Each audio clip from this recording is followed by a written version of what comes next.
नमस्कार, आप देख रहे हैं देवभूमि लाइव और मैं हूं आपके साथ सरिता तिवारी। करते हैं खबरों की शुरुआत। मुख्यमंत्री पुष्कर सिंह धामी आज मंगलवार को दिल्ली के लिए रवाना हो रहे हैं, जहां पर उनकी केंद्रीय मंत्रियों से आज उत्तराखंड के संदर्भ में मुलाकात होने वाली है। मुख्यमंत्री का कहना है कि दिल्ली में केंद्रीय मंत्रियों से उत्तराखंड के संदर्भ में कई सारे मुद्दों पर बातचीत होगी। उत्तराखंड के कई विकास योजनाएं अगले कुछ दिनों में स्वीकृत होते हुए नजर आएंगे। तो मुख्यमंत्री पुष्कर सिंह धामी आज यानी मंगलवार के दिन दिल्ली के दौरे पर यहां पर रहेंगे, जहां पर वो कई सारे केंद्रीय मंत्रियों से मुलाकात करने वाले हैं। और खुद मुख्यमंत्री पुष्कर सिंह धामी ने बताया है कि वो यहां पर उत्तराखंड के विकास कार्यों के संदर्भ में यहां पर बातचीत करने वाले हैं और कई सारे जो चीजें हैं वो आज यहां पर स्वीकृत हो सकती हैं। कई सारी चीजें उन्हें उत्तराखंड में होती हुई दिखेंगी। इस वक्त एक बड़ी खबर आ रही है, आपको बता दें उत्तराखंड में एक बार फिर से कोविड कर्फ्यू को बढ़ा दिया है। सरकार ने एक हफ्ते का कोविड कर्फ्यू बढ़ा दिया है। कर्फ्यू को अब 17 अगस्त तक के लिए बढ़ाने का फैसला किया गया है। तो सीमा पर आपको ये बता दें कि 72 घंटे पहले की नेगेटिव रिपोर्ट देनी यहां पर जरूरी हो जाएगी। यानी अगर आप किसी और स्टेट से उत्तराखंड में दाखिल होते हैं तो यहां पर आपको पिछले 72 घंटे की यानी कि 3 दिनों की आपके पास एक कोविड की नेगेटिव रिपोर्ट यहां पर होनी चाहिए, तभी आप उत्तराखंड के अंदर दाखिल हो सकेंगे। तो फिलहाल 17 अगस्त तक के लिए कोविड कर्फ्यू को यहां पर बढ़ा दिया गया है उत्तराखंड के अंदर। तो 17 अगस्त तक आप वहां पर नहीं जा सकते। अगर आपको वहां पर जाना है तो आपको वहां पहुंचने से पिछले 3 दिन के बीच की आपके पास कोविड की नेगेटिव रिपोर्ट होनी चाहिए, तभी आप वहां पर दाखिल हो सकेंगे।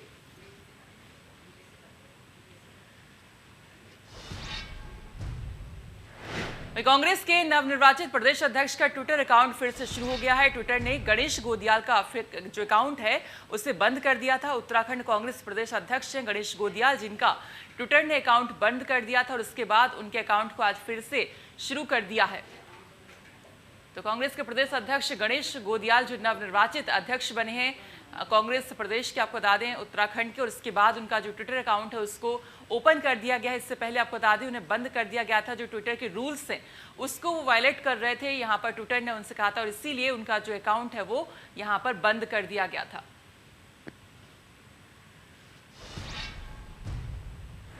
और बड़ी खबर एक राजधानी देहरादून से, जहां पर बीजेपी प्रदेश कार्यालय में ई संवाद वर्चुअल बैठक शुरू हो रही है। प्रदेश के बूथ मैनेजमेंट को लेकर बीजेपी की बैठक मुख्यमंत्री पुष्कर सिंह धामी और प्रदेश के अध्यक्ष मदन कौशिक इस बैठक में मौजूद रहने वाले हैं। बैठक में पदाधिकारी भी मौजूद रहेंगे। कई वरिष्ठ पदाधिकारी भी वर्चुअल इस माध्यम से इस बैठक में जुड़ने वाले हैं। तो इसमें मुख्यमंत्री पुष्कर सिंह धामी और प्रदेश अध्यक्ष मदन कौशिक भी इसमें बैठक में मौजूद रहेंगे। ई वर्चुअल तरीके से ये बैठक यहां पर होने वाली, साथ साथ पार्टी के तमाम जो पदाधिकारी हैं वो भी इस बैठक में मौजूद हैं।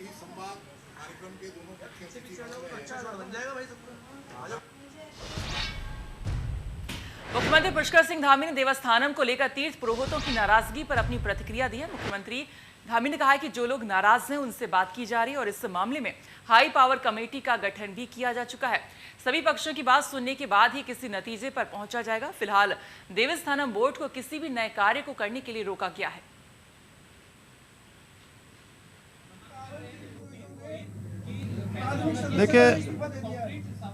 देखिए हमारा बिल्कुल कॉन्क्रीट जवाब है। हमने कहा है कि देवस्थानम बोर्ड पर हम जो है सारे लोगों के विचार सुनकर, हक हकूकधारी हैं, रावल हैं, पंडे हैं, पुरोहित हैं, जो भी उसके अधिकार क्षेत्र में आते हैं या जिनके क्षेत्र में जो चारधाम देवस्थानम की उसमें आते हैं, परिधि में आते हैं, उन सब की बात सुनेंगे। उनकी बात सुनने के बाद जो है हमने हाई पावर कमेटी बना दी है और हाई पावर कमेटी उस पर काम करना शुरू कर देगी। सबकी बात सुनने के बाद जिनके जो ग्रीवांसेज हैं, जिनको जो परेशानियां हम अपनी बताएंगे, उसका हम हल करेंगे। तब तक जो है बोर्ड का काम जो है हम यथावत रख रहे हैं, रोक रहे हैं उसको। तो देवस्थानम बोर्ड का अब विरोध जो है लगातार यहां पर बढ़ता जा रहा है। हालांकि सीएम ने इसको लेकर एक हाई पावर कमेटी का गठन भी किया है और फिलहाल के लिए देवस्थानम बोर्ड के जो नए कार्य होंगे उस पर फिलहाल के लिए रोक लगा दी है। आपको बता दें कि इसका विरोध लगातार जो विपक्ष यानी कांग्रेस है वो भी इसका करता आ रहा था। वहीं पुष्कर सिंह धामी इसके विरोध में नहीं है और इसको लेकर एक हाई पावर कमेटी का भी गठन यहाँ पर किया गया है। तो फिलहाल के लिए जो नए कार्य होंगे देवस्थानम बोर्ड के उस पर रोक लगा दिया, यानी कि कोई भी नया कार्य अब ये बोर्ड फिलहाल के लिए नहीं कर सकेगा। इसकी जांच भी यहां पर होगी। देवस्थानम का जो बोर्ड है इसका जो विरोध लगातार यहां पर कांग्रेस करती आ रही थी। वहीं कांग्रेस ने साथ ही ये भी कहा था कि जब वो सत्ता में आएगी तो इस बोर्ड को वो निरस्त कर देंगे। मौजूदा सरकार का ये भी कहना है कि जो बोर्ड है वो बखूबी अपना काम कर रहा है, कोई यहाँ पर परेशानी दिक्कत नहीं है। लेकिन वहीं कांग्रेस की तरफ से ये कहना था कि यहाँ पे काफ़ी कुछ गड़बड़ियाँ होती हैं और इसको लेकर भी उन्होंने कहा था कि जब वो आएंगे तो इस बोर्ड को यहाँ पर समाप्त कर दिया जाएगा।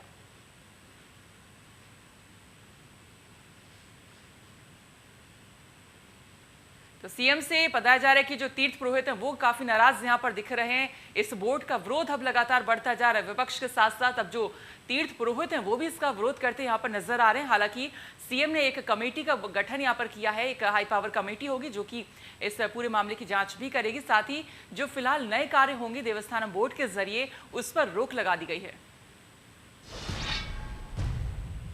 प्रदेश में बारिश लोगों पर कहर बनकर टूट रही है और भूस्खलन से कई संपर्क मार्गों पर आवाजाही खतरनाक यहां पर हो चुकी है। ऋषिकेश श्रीनगर राष्ट्रीय राजमार्ग NH 58 पर लगातार भूस्खलन से जनजीवन अस्त व्यस्त हो गया। तो हाईवे के तोता घाटी पर पहाड़ी से लगातार भूस्खलन हो रहा है और हल्की सी बारिश में बुलडोजर यहां पर गिर रहे हैं। ऐसी भयावह तस्वीर आप तोता घाटी से आप सामने यहां पर आइए, जहां पर आप देख सकते हैं तस्वीरें कैसे सड़क यहां पर बाधित हो गई है। लगातार बोल्डर यहां पर गिर रहे हैं और इन दिनों पहाड़ों पर सफर करना काफी खतरनाक हो रहा है। भारी बारिश की वजह से नदी नाले में उफान पर और कई मार्गों पर लगातार भूस्खलन हो रहा है। वहां पर बुलडोजर के माध्यम से भूस्खलन को हटाया जा रहा है। जो मार्ग है वो यहाँ पर बाधित हो रहे हैं भूस्खलन की वजह से। जो बोल्डर लगातार वहां पर गिर रहे हैं, तो पहाड़ों पर अगर आप यात्रा के लिए निकल रहे हैं तो काफी जान जोखिम में डालना आपके लिए यहाँ पर हो सकता है। तो आप फिलहाल जो आपकी यात्रा है इसको इग्नोर कर सकते हैं बाधित अभी, क्योंकि यहाँ पे आपकी यात्रा हो जाएगी। आप देख सकते हैं तस्वीरें उत्तराखंड से, ये पहाड़ों की तस्वीरें हैं। आप देख सकते हैं लगातार वन वे पर किस तरह से जाम लगा हुआ है, आवाजाही में खासा दिक्कत हो रही है। और जो आपने देखा लगातार भूस्खलन हो रहा है, बोल्डर्स वहां पर गिर रहे हैं, बुलडोजर के माध्यम से उनको हटाया भी जा रहा है। लेकिन यहाँ पर कभी भी कोई भी बड़ा हादसा हो सकता है, तो ऐसे में आप अपनी यात्रा को कुछ दिन के लिए रोक सकते हैं। तो आपको भी इस तरह के लंबे जाम से जूझना पड़ सकता है। अगर आप उत्तराखंड जाते हैं, पहाड़ों में यात्रा कर रहे हैं इस वक्त, तो आपको इस तरह की काफ़ी परेशानियों का सामना करना पड़ सकता है, क्योंकि पहाड़ों में इस वक्त भारी बारिश भी हो रही है, भूस्खलन भी हो रहा है, सड़कें बाधित हो रही है एक तरफ, और दूसरी तरफ जो नदी नाले वो भी उफान पर आ रहे हैं। तो चाहे मैदानी इलाके हो या फिर पहाड़ी इलाके, हर जगह कहीं ना कहीं आपकी जान का खतरा यहाँ पर बना रहेगा। तो इसीलिए उत्तराखंड की यात्रा भी नुकसानदेह आपको हो सकती है, तो इसको आप थोड़ा सा रोक सकते हैं।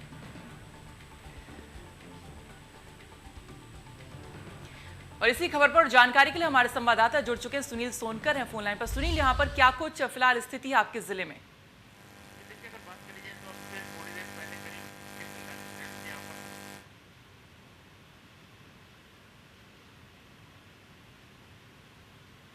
संपर्क टूट गया, दोबारा से हम कनेक्ट करने की कोशिश करेंगे। तो आप ये तस्वीरें फिलहाल देख रहे हैं, उत्तराखंड के पहाड़ों की तस्वीरें हैं।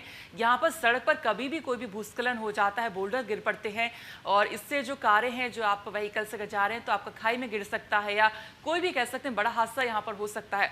और साथ ही आपको एक लंबे से जाम से आप देख सकते हैं, लंबी कतारें यहाँ पर लगी हुई हैं कारों की, तो ये भी आपको कह सकते हैं जाम से जूझना यहाँ पर पड़ सकता है, क्योंकि प्रदेश में जो भारी बारिश है उसका कहर भी लगातार यहाँ पर बरप रहा है। साथ ही साथ जो नदी नाले वो भी उफान पर हैं, तो जो कई सारे मार्ग हैं वो बाधित यहाँ पर हो रहे हैं, और आने जाने के जो रास्ते हैं उसकी कनेक्टिविटी कह लें या फिर जाम से भी जूझना पड़ रहा है। तो ऐसे में तमाम जो वहाँ के स्थानीय लोग हैं या फिर जो पर्यटक हैं वो इन दिक्कतों को यहाँ पर फेस कर रहे हैं।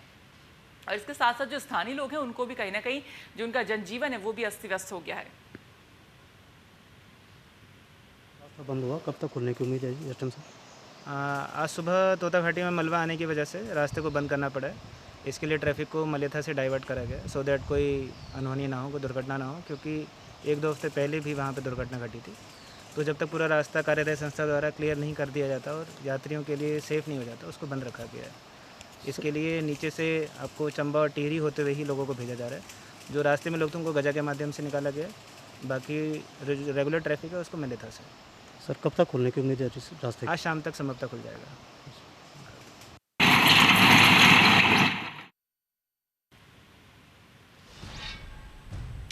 कांग्रेस के नवनिर्वाचित प्रदेश अध्यक्ष गणेश गोदियाल इन दिनों अपनी विधानसभा भ्रमण में है। विधानसभा भ्रमण के दौरान गणेश गोदियाल का विकासखंड पाबू में स्थानीय जनता और कांग्रेस के कार्यकर्ताओं और पदाधिकारी के द्वारा जोरदार स्वागत किया गया।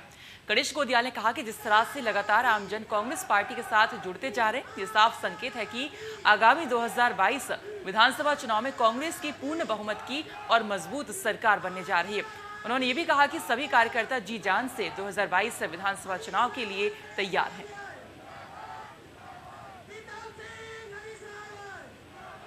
लेकिन मैं जहाँ भी पूरे प्रदेश में जहाँ भी जिस ओर भी जा रहा हूँ, हर तरफ इसी प्रकार के रुझान सामने आ रहे हैं और इसी का हमें पूरा विश्वास है। हम आत्मविश्वास से लबरेज हैं, हमारे कार्यकर्ता आत्मविश्वास से लबरेज हैं कि 2022 में उत्तराखंड में भारी बहुमत से कांग्रेस की सरकार स्थापित होगी। लेकिन मैं जहाँ भी पूरे प्रदेश में जहाँ भी जिस ओर भी जा रहा हूँ,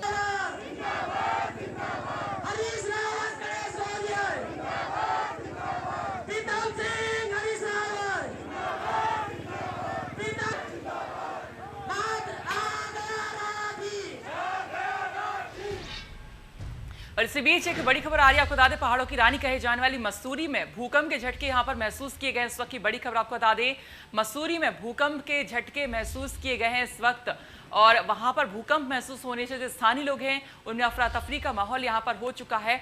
बता दें कि मसूरी के कई क्षेत्रों में ये भूकंप के झटके महसूस किए गए हैं।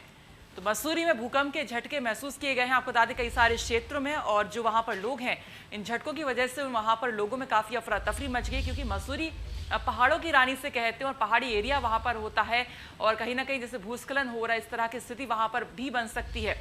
यहाँ पर भूकंप के झटके यहाँ पर महसूस किए गए, इस वजह से जो लोग हैं वहां पर उनमें अफरा तफरी का माहौल यहाँ पर हो चुका है। और मसूरी के बताया जा रहा है कि कई सारे क्षेत्र हैं जहां पर भूकंप के झटके यहाँ पर महसूस किए गए हैं, और वहां पर जो लोग हैं स्थानीय उनमें अफरा तफरी का फिलहाल माहौल हो चुका है कई सारे भूकंप के झटके महसूस होने के बाद। तो इस वक्त की बड़ी खबर आपको हम बता रहे हैं, मसूरी में भूकंप के झटके महसूस किए गए हैं। आपको बता दें जो स्थानीय लोग हैं उनमें अफरा तफरी का माहौल यहां पर आ चुका है। मसूरी के कई सारे क्षेत्र हैं जहां पर भूकंप के झटके महसूस किए गए हैं। तो बड़ी खबर इस वक्त की पहाड़ों की रानी मसूरी में भूकंप के झटके महसूस किए गए हैं। आपको बता दें कई सारे क्षेत्र हैं मसूरी के जहां पर भूकंप के झटके महसूस हो रहे हैं इस वक्त लोगों को, और बताया जा रहा है कि लोगों में अफरा तफरी का वहां पर माहौल मच चुका है, क्योंकि पहाड़ी एरिया है मसूरी कहीं ना कहीं। और इस पर और जानकारी लेंगे, हमारे संवाददाता वहां पर मौजूद हैं, सुनील सोनकर हैं। सुनील, वहां पर बताया जा रहा है भूकंप आया है, तो क्या कुछ फिलहाल वहां पर हालात हैं? जी देखिए, अगर मसूरी में अब से 1:47 पर यहाँ पर भूकंप के काफी तेज झटके महसूस हुए थे, और उसको लेकर कहीं ना कहीं लोगों में दहशत का माहौल भी था, क्योंकि मसूरी में भूकंप बहुत समय बाद यहाँ पर महसूस किया गया है, और जिस तरीके से झटके थे उससे लोग एकदम अफरा तफरी का माहौल मच गया। लोग अपने घरों से बाहर आ गए, ऑफिस से बाहर आ गए, परंतु कुछ सेकंड का ये था, इसलिए किसी प्रकार का कोई नुकसान यहाँ पर नहीं हुआ है। और जिस तरीके से अभी एक ऐप यहाँ पर सरकार द्वारा लॉन्च किया गया है, उस ऐप की भी बात यहाँ पर की जा रही है कि अगर उसका प्रचार प्रसार यहाँ पर सही तरीके से हो जाए तो लोगों को पहले से ही भूकंप के बारे में पता लग जाएगा। और जैसे यहाँ पर भूकंप आया था उसके बाद लोगों में दहशत थी। हमने लोगों से बात करी, उनका ये कहना था कि कभी भी ऐसा प्रेडिक्ट नहीं किया गया था कि एकदम वो हिलने लगे, घर का सामान सारा हिलने लग गया था। और ऐसे में क्योंकि हम स्वयं बैंक में मौजूद थे, तो वहां पर जिस तरीके की अफरा तफरी मची तो उससे दहशत बहुत ज्यादा देखी जा रही थी। जी, और एक तरफ भारी बारिश की वजह से लोग वैसे ही परेशान है, भूस्खलन की स्थिति हो रही है, और मसूरी में भी कहीं ना कहीं पहाड़ी एरिया होता है, तो ऐसे में लोगों को ज्यादा कह सकते हैं डर यहाँ पर हो सकता है भूकंप आने के बाद। देखिए, क्योंकि मसूरी की अगर बात करी जाए तो मसूरी में जिस तरीके से लगातार बारिश हो रही है उससे कई जगह भूस्खलन की भी यहाँ पर घटनाएं हैं, कई रास्ते बंद हैं। मसूरी देहरादून गलुकी पावर के पास लगातार भूस्खलन हो रहा है, जिससे लोगों को भारी परेशानी हो रही है। वहीं एक भूकंप के झटके लगने से कहीं ना कहीं मसूरी की जो जनता है और यहाँ पर जो पर्यटक है उन पर दहशत का माहौल व्याप्त है। जी चलिए सुनील, बहुत बहुत शुक्रिया पूरी जानकारी हमें देने के लिए। तो मसूरी में भूकंप के झटके यहाँ पर महसूस किए गए हैं, और वहां पर लोगों में काफी अफरा तफरी का माहौल है। आगे बढ़ते एक और बड़ी खबर आपको बता दें उत्तराखंड से, जहां पर शासन ने पीसीएस अधिकारियों के तबादले कर दिए हैं। उदयराज सिंह बने हैं अपर सचिव गन्ना चीनी, और हरिशन कांडपाल बने हैं उपाध्यक्ष जिला विकास प्राधिकरण ऊधम सिंह नगर। वहीं बंशीधर तिवारी को बनाया गया है महानिदेशक विद्यालय शिक्षा, और दीप्ति सिंह बनी है अपर सचिव विद्यालय शिक्षा की। जय भारत सिंह बने हैं अपर जिलाधिकारी प्रशासन नजुल ऊधम सिंह नगर। कुशतबू मिश्र बने हैं डिप्टी कलेक्टर ऊधम सिंह नगर के। दयानंद सरस्वती को नगर आयुक्त बनाया गया है नगर निगम हरिद्वार का। वहीं राकेश चंद्र तिवारी बने हैं डिप्टी कलेक्टर ऊधम सिंह नगर, और विनोद कुमार बने हैं डिप्टी कलेक्टर देहरादून की। इसके अलावा ब्रजेश कुमार तिवारी को डिप्टी कलेक्टर हरिद्वार का बनाया गया। तो ये लिस्ट यहाँ पर आप देख रहे हैं, तमाम पीसीएस अधिकारियों के तबादले किए गए हैं। उदयराज हरिश्चंद्र बंशीधर, और साथ साथ सुश्री दीप्ति सिंह है, जय भारत बिष्ट है, जगदीश चंद्र कांडपाल है। तो इन तमाम लोगों के जो है अधिकारियों के तबादले उत्तराखंड शासन ने कर दिए हैं। टोक्यो ओलंपिक में अपना परचम लहराने के बाद भारतीय खिलाड़ी कल शाम अपने देश लौटा है। ओलंपिक में हैट्रिक लगाने वाली भारतीय महिला हॉकी टीम के खिलाड़ी वंदना कटारिया का हरिद्वार में बेसब्री से लोग इंतजार कर रहे थे। वंदना कटारिया हरिद्वार के रोशनाबाद गांव की रहने वाली हैं। उनके परिवार और उनके प्रशंसक उनके हरिद्वार आने की राह देख रहे हैं। उनके घर उनके भाई और भाभी से उनके स्वागत को लेकर हमारे संवाददाता धर्मेंद्र चौधरी ने खास बातचीत की। ओलंपिक में परचम लहराने के बाद भारतीय ओलंपिक खिलाड़ी दिल्ली पहुंच गए हैं। उनकी लैंडिंग हो गई है और इस समय हम जो भारतीय महिला हॉकी टीम की खिलाड़ी हैं वंदना कटारिया, उनके घर पर मौजूद हैं। उनके परिवार के लोग हमारे साथ मौजूद हैं। उनके भाई से पहुंचते हैं। वंदना कटारिया, पूरी टीम जो खिलाड़ी हैं सब दिल्ली पहुँच गए हैं। किस तरह की खुशी है, क्या कहेंगे इसमें? बहुत ही खुशी महसूस हो रही है और मैं तो कहना चाहूँगा कि एक जुनून है, जज्बा है कि जो है खिलाड़ी खेल के आए हैं वहाँ से और उन्हें सही वो दिशा मिली। जब यहाँ पहुँचेंगी वो आपकी बात हुई होंगी, किस तरह का उनका स्वागत सम्मान आपके द्वारा किया जाएगा? जी बहुत ही अच्छे से स्वागत करेंगे हम वंदना का और ढोल बजाएंगे, बाजे, नाचे कूदेंगे और मिठाइयाँ खूब बांटेंगे। हाँ बिल्कुल, देखिए परिवार में खुशी है, उसके साथ ही पूरे क्षेत्र में खुशी है और उत्तराखंड सरकार ने उन्हें बेटी बचाओ बेटी पढ़ाओ जो मुहिम है उसका ब्रांड एम्बेसडर बनाया है। इसके साथ ही पूरे उत्तराखंड का नाम रोशन किया है। लोगों की बधाइयाँ, शुभकामना संदेश यहाँ पर मिल रहे हैं। उनके बड़े भाई उनसे पूछते हैं कि वंदना ने खेल कब से शुरू किया, क्या कहेंगे, किस तरह से स्ट्रगल करके वहाँ तक पहुँची है? वंदना ने 2004 से खेल शुरू किया था ये और उस तक बस पहले ये जब छोटी सी थी, मैं छोटी सी की बात बताता हूँ, जब छोटी बच्ची थी तो ये लकड़ी की स्टिक बना के घर में ही खेलती थी। उस समय यहाँ स्टेडियम में कोई ऐसा वो भी नहीं था, कोई व्यवस्था नहीं थी, कुछ ऐसा वो नहीं था। फिर धीरे धीरे स्टेडियम जाना शुरू करा। मतलब ये बचपन से ही जज्बा था उसके अंदर कि मैं हॉकी खेलूँ। टोक्यो में ओलंपिक में हैट्रिक लगाई है उन्होंने, पहली भारतीय महिला वो बनी है टोक्यो में। उसके बाद जो एक टीम को कोई पदक नहीं मिला है तो क्या इस तरह की कोई मायूसी या इस तरह का आपके अंदर कोई बात है? जी नहीं, अगर पदक नहीं मिला तो कम से कम में अच्छा प्रदर्शन तो किया है उन्होंने, लेकिन बहुत ही अच्छा खेले हैं। ये तो सब नसीब की बात होती है कि पदक मिले या ना मिले, लेकिन हाई स्टिक तो मारी है। हाँ बिल्कुल, देखिए उन्होंने वहाँ पर बहुत अच्छा प्रदर्शन किया है। भले ही टीम को पदक ना मिला हो लेकिन बहुत अच्छा प्रदर्शन इस बार टीम का रहा है। उसके बाद सभी खिलाड़ियों के परिवारों के यहाँ और ख़ास तौर पे वंदना कटारिया के घर परिवार में और क्षेत्र में सभी लोगों में खुशी की लहर है। Dharmendra Chaudhary, India News, Haridwar. मुख्यमंत्री महालक्ष्मी योजना के तहत आज बाल विकास और महिला सशक्तिकरण मंत्री रेखा आर्य ने लाभार्थियों को किट वितरण किया। हल्द्वानी नगर निगम में आयोजित कार्यक्रम में शिरकत करने पहुंची कैबिनेट मंत्री रेखा आर्य ने कहा कि महिलाओं को सशक्त बनाने की दिशा में राज्य सरकार की योजना है। महालक्ष्मी किट के वितरित करने का मकसद है कि बेटियों को जन्म देने के बाद बेटी और मां को जरूरत की चीजों को राज्य सरकार उपलब्ध कराएगी और बेटियों को सक्षम बनाने में अपना महत्वपूर्ण योगदान दे पाएगी।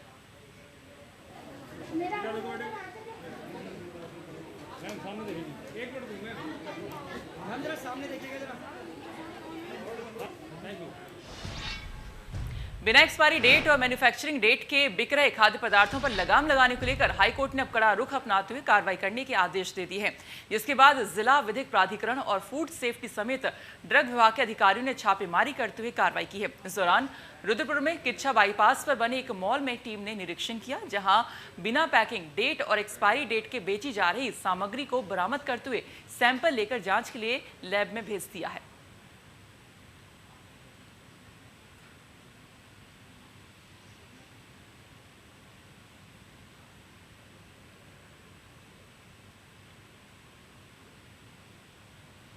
कार्यक्रम के अनुसार जो एक हमारी टीम बनी है जिन्होंने जो है कि आज हमने सुबह इनकी शिकायत के आधार पर यहाँ पे चेकिंग की। इसमें एक हमारे दाल का पैकेट और एक आटा, शुगर फ्री आटा, जिसमें न तो इसमें बैच नंबर और न मैन्युफैक्चर डेट पड़ी है।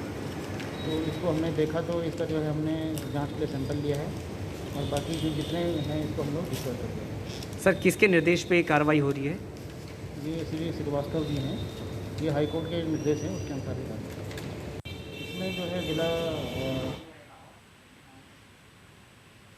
और इस बीच एक बड़ी खबर आपको बता दें हमें मिल रही है उत्तराखंड से। इस वक्त की बड़ी खबर हल्द्वानी से, जहां पर पति के मामले में मंत्री रेखा आर्य यहां पर बोली है। इस वक्त की बड़ी खबर आपको बता दें कोर्ट में विचाराधीन 31 साल पुराना मामला, जिसको लेकर रेखा आर्य ने यहां पर अपना बात कहा है। साथ साथ कोर्ट के मामले में उन्होंने कहा कि कोर्ट के मामले का जवाब यहाँ पर कोर्ट में दिया जाएगा। तो रेखा आर्य ने यहाँ पर इस मामले को लेकर अपनी बातचीत कही है। पति के मामले में मंत्री रेखा आर्य ने यहाँ पर बातचीत कही है।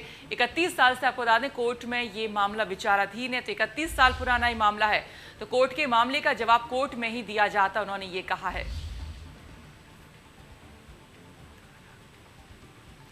और इसी पर जानकारी के लिए हमारे संवाददाता जुड़ गए हैं, ताराचंद हैं फोन लाइन पर। ताराचंद, क्या कुछ मामला है और रेखा आर्य ने क्या कुछ कहा? जी देखिए, रेखा आर्य आज हल्द्वानी पहुंची थी और जब उनसे पूछा गया क्योंकि उनके पति गिरधारी लाल साहू जो एक मामले में बरेली में वो मामला चल रहा है और उस मामले में बार बार कोर्ट में वो पेश नहीं हो पाई, जिससे कोर्ट से नॉन अवेलेबल वारंट उनके खिलाफ निकला था और काफी उस मामले को काफी तूल दिया गया। विपक्ष ने भी उस मामले को उठाया था और उसी पर जब उनसे पूछा गया तो उन्होंने कहा कि ये जो मामला है वो व्यक्तिगत मामला है और किसी भी व्यक्ति को जब मामला कोर्ट में विचाराधीन हो तो ऐसे व्यक्तिगत आरोप लगाने ठीक नहीं होते और कोर्ट का सम्मान करना चाहिए। और मामला कोर्ट में जब विचाराधीन है तो किसी को भी उस पर परीक्षण करने की जरूरत नहीं है। कोर्ट से जो भी निर्णय होगा वो सर्वमान्य होगा। और उन्होंने कहा कि 31 साल पुराना मामला है और जिस तरह से विपक्ष इस मामले को जबरदस्ती तूल देने की कोशिश कर रहा है तो उसमें तूल देने का कोई सवाल ही नहीं है, क्योंकि मामला कोर्ट में विचाराधीन है। तो इसमें कुछ भी उन्होंने कहा कि जो भी कोर्ट का निर्णय होगा। तारिक जी, आपको बहुत बहुत शुक्रिया इस पर पूरी जानकारी देने के लिए। और फिलहाल इसी के साथ देवभूमि लाइव में इतना ही, लेकिन बाकी खबरों के लिए आप देखते रहिए इंडिया न्यूज। नमस्कार।